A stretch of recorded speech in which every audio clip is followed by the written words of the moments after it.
dear sir. Our presentation is make or buy. So then we discuss about the topic. First of all, we discussed three things or approaches for make or buy decision. First जो है cost, first जो है simple cost, second जो है economics analysed और third जो है break even analysed. और अब हम सिंपल कॉस्ट एनालिसिस के बारे में बात करेंगे। सिंपल कॉस्ट एनालिसिस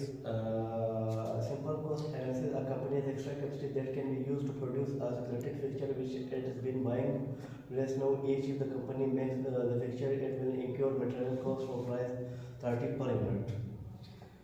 इसमें ये बताया जाता है कि जो चीज़ आप प्रोड्यूस करें मतलब बनाना चाहते हैं वो आपको कितनी लागत की पड़ेगी, और अगर आप किसी और से कंपनी से ख़रीदना चाहते हैं आपको कितनी कॉस्ट में पड़ेगी। इसमें हम लोग पढ़ेंगे labour cost, material cost, fixed cost, इस बारे में हम लोग डिस्कस करेंगे। अब कॉस्ट में कॉस्ट किस तरह बनाया जाता है, जैसे ये स्लाइड में आपको दिखा रहा है variable cost is equal to material plus labour plus overhead. इसमें हमें ये बताया जाता है कि जो मटेरियल जो है कि मटेरियल कॉस्ट उसका कितना आया हुआ है। उसके बाद हमें ये बताया जाता है कि इस पे जो लेबर काम किया हुआ है लेबर की कितनी कॉस्ट आई हुई है। और फिर जो है ओवरहेड्स कंपनी के ऊपर जो अखराजात आते हैं जैसे बिजली का बिल, जो भी चीज़ें आ जाती है तो उसको मतलब ये ओवरहेड में आ जाता है। तो टोटल वेरिएबल कॉस्ट जो है 5000 unit, rest 65 unit, rest 32 lakh 50,000 eight fix cost estimated with use capacity. तो रेस्ट 10 लाख 42 लाख 50,000 को टोटल कॉस्ट। तो the company work about that project, that cost is 32 lakh 50,000. If they are buying to another company, the total cost is 42 lakh 50,000. That is high cost. So company should be produced this product to himself. तो company को जो ये product बनाने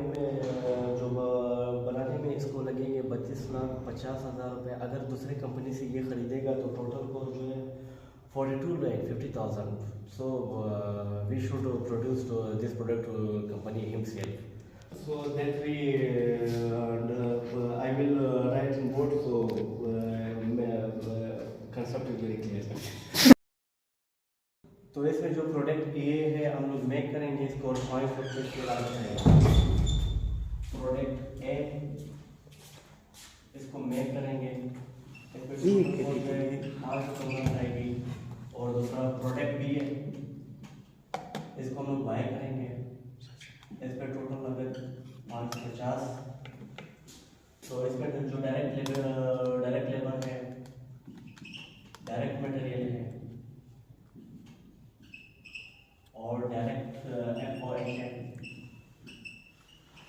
तो ये total 500 है। और हम लोग बाय करेंगे डायरेक्ट लेबर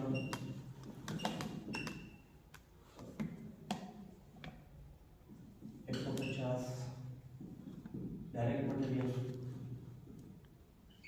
200 और डायरेक्ट एम्प्लॉय ये भी 200। तो टोटल कॉस्ट है 550। तो अगर कंपनी इसमें देखे ना जो एक चीज़ उसको बनाने में 500 रुपये लग रहे हैं और दूसरा चीज़ वही चीज़ जो मार्केट से वो खरीदेगा तो 550 रुपये में आएंगे। तो अगर हम लोग इसका बात करें तो टोटल जो इसका कॉस्ट 500 रुपये।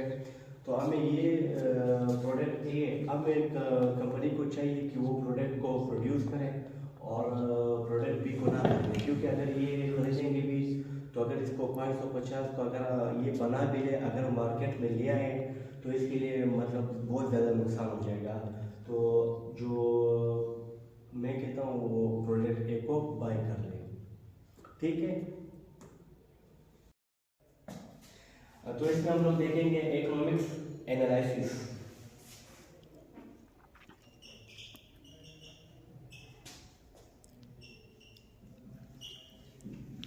इकोनॉमिक एनालिसिस की तरह से हम लोग इसको करेंगे। इकोनॉमिक्स एनालिसिस में दो तरह के आते हैं, एक होता है परचेस मॉडल,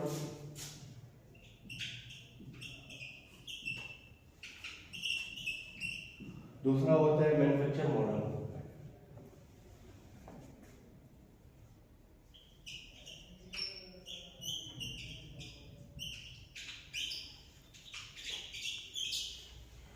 तो जो परचेस मॉडल जो हमारे साथ फॉर्मूला है वो है Q1 is equal to 2C naught D upon C naught. एक मिनट जो मतलब इसी के साथ मैन्युफैक्चर में जो है वो Q2 is equal to 2 note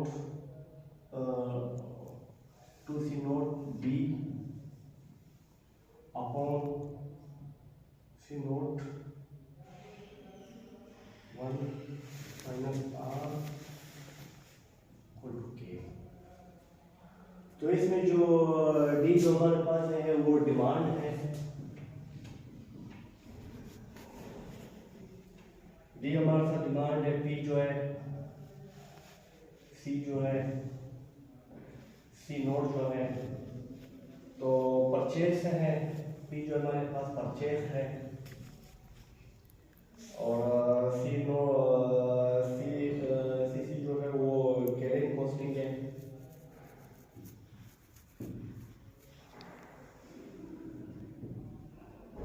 carrying costing है, और सी नोट जो है वो ऑर्डरिंग कॉस्ट है, ऑर्डरिंग कॉस्ट है। सी नोट जो है डी जो है डिमांड है, पी जो है परचेस है, सी जो है कैरिंग कॉस्टिंग है, और सी नोट जो है ऑर्डरिंग कॉस्टिंग है। तो इसी तरह फिर हमारे साथ के जो आ जाता है वो के जो है वो के जो है प्रोडक्शन है,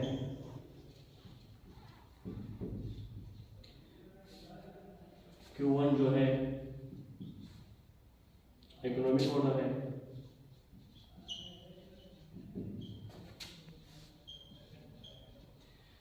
के जो है प्रोडक्शन है, Q1 जो है इकोनॉमिक ऑर्डर है, और R जो है demand of year, demand upon year.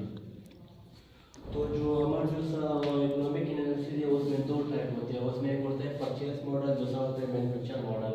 अगर आपने कोई चीज़ मतलब मैन्युफैक्चर करनी है, बनानी है, तो उसमें आपको सामने आपको फार्मूला दिया हुआ है, तो आप उसी फार्मूले को अप्लाई करके मतलब उसकी कॉस्ट निकाल सकते हैं कि हमें वो कितनी प्रॉफिट दे रही है, कितने नुकसान दे रही है। अगर इकोनॉमिक एनालिसिस से देखा जाए परचेस मॉडल में Q1 जो है टी नोट डी अपॉन सी नोट है।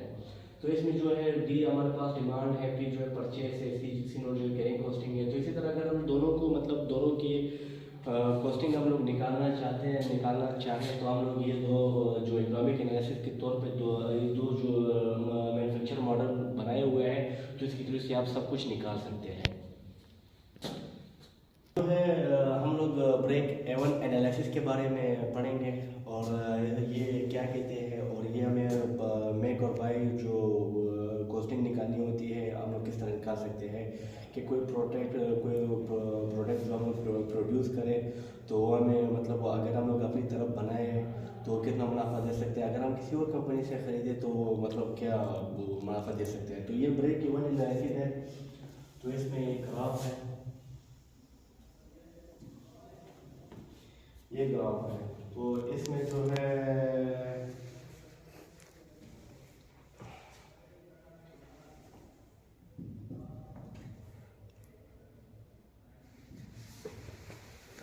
तो इसमें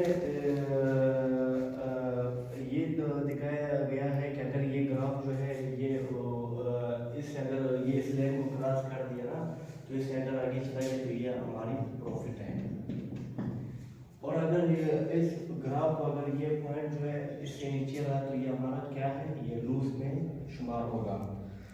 तो इसमें इस पॉइंट ये A है और ये B है, तो और ये C है। तो इस तरह जो हमारी जो सेल ये जो हमारी सेलिंग हो रही है, अगर हम लोग यहाँ से मतलब ये ग्राफ बन रहा है, अगर हम लोग यहाँ पे है तो ये हमारा नुकसान है, अगर हम इससे निकल गए तो ये हमारा प्रॉफिट है। ठीक है, ये हमारी सेलिंग क्या हुआ है, सेल्स का। तो तो इसी तरह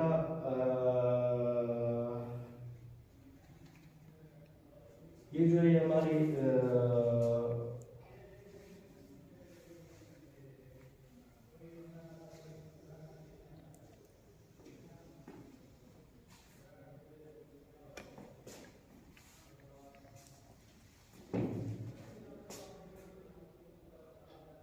तो ये जो है हमारा ये टोटल कॉस्ट है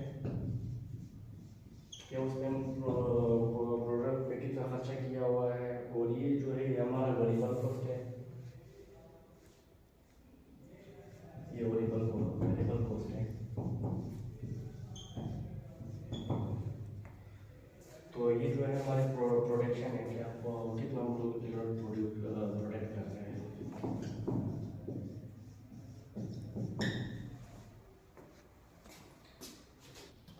तो अभी हम लोग जो है एडवांटेजेस ऑफ मेक और बाय डिसीजन के बारे में देखेंगे कि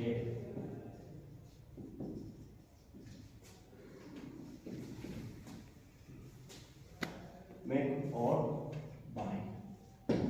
तो एडवांटेजेस ऑफ मेक और बाय, इसमें हमें बताया गया है बीट मार्केट कंपटीशन के हम लोग अगर मार्केट को कंपेयर करना है होता है, मार्केट को मतलब आपके जो प्रोडक्ट है वो मार्केट में एक अच्छा मतलब अच्छा नाम कमाए और अच्छी उसकी जो आपके प्रोडक्ट जो है वो मतलब कामयाब हो जाए, आपको अर्निंग बहुत ज़्यादा दे, तो ये जो है मेक और बाय डिसीजन के बगैर आप अपने प्रोडक्ट को कामयाब नहीं करा सकते।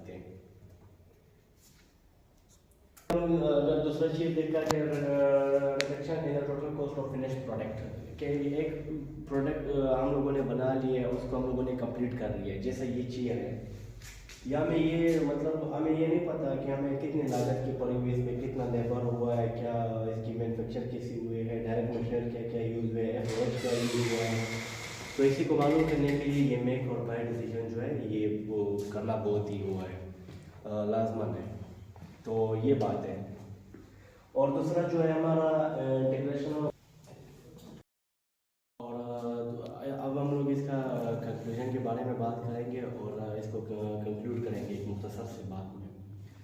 तो ये इसमें आप अगर देखा जाए, एक होता है बिजनेस स्ट्रेटजी, एक होता है रिस्क, और तीसरा होता है इकोनॉमिक्स।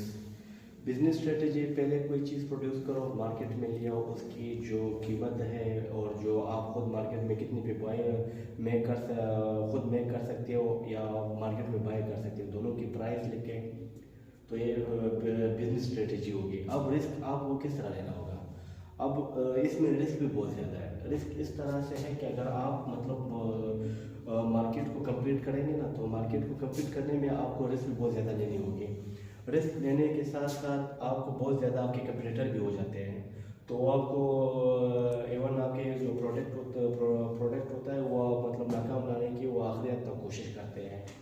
तो जो मेक और बाय डिसीजन है, ये एक मेक और बाय डिसीजन जो है वो एक मतलब मार्केट, इसके बगैर आप अपनी कंपनी बिल्कुल भी नहीं चला सकते।